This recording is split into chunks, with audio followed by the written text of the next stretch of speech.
The thuggish thief, a growing problem for Colombia.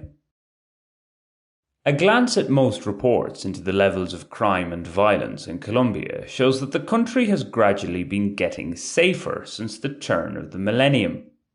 The headline-grabbing one, and the easiest to measure really, is how the homicide rate has dramatically fallen, from almost 70 per 100,000 inhabitants in 2002 to just over 24 per 100,000 in 2020. Other insecurity issues, theft, violent crime, rape and such like, are more difficult to both accurately measure and interpret. This is because they aren't always reported and thus aren't counted, while, conversely, any apparent rise could be down to an increase in victims coming forward and or better detection by official bodies. So the real picture could actually be better. Or it could be worse. It's not for nothing we have the saying, there are lies, damned lies, and statistics. Whatever the current situation is in Colombia, homicides, for one, are on track to increase this year compared to both 2020 and 2019. The perception here in Bogotá and elsewhere is that violent crime has shot up over the last couple of years. The belief, supported by numerous anecdotes, is that many armed assailants are no longer just content to steal from their defenceless victims who put up no resistance whatsoever, that is, but the delinquents also seem hellbent on inflicting serious bodily harm on their targets. In the past, so it goes, most robbers just wanted their booty, so if it was handed over to them immediately, the chances of a physical attack were practically zero. The ordinary decent criminal, one could say, to borrow from the 2000 movie. Now, however, the idea is proliferating that wanton violence is increasingly a part of such robberies.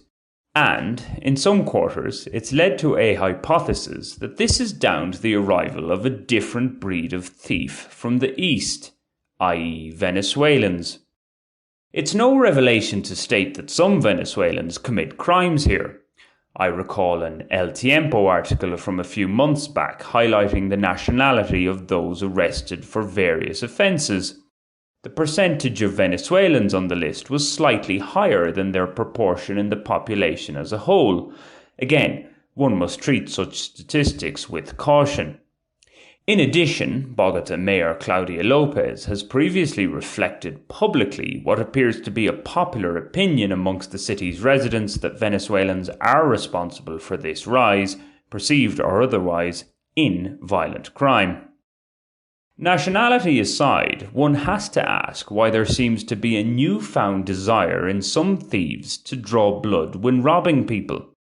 I'm not a thief, but I would have thought that the principal goal was to take whatever can be taken with as little fuss as possible, as quickly as possible.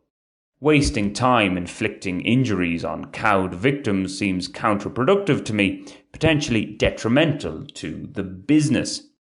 I say detrimental because in these parts most people expect to suffer from thefts from time to time. Thus, non-violent robberies are almost accepted. When violence is introduced, assailants can expect to see greater pushback from state authorities and the community at large. One theory for the bloodier thefts is that they are conducted by drugged-up delinquents not tied to any disciplined gang. They are their own dangerously deranged bosses. There might be something to that. In a more general sense, the British journalist and author Peter Hitchens, for one, is quick to point to the link between violent crime and long-term drug use, particularly marijuana. Throw in a feeling of hopelessness and associated desperation, and one can at least understand the temptation to steal. It could be done without the reckless violence, though. It rarely ends well for either victim or assailant.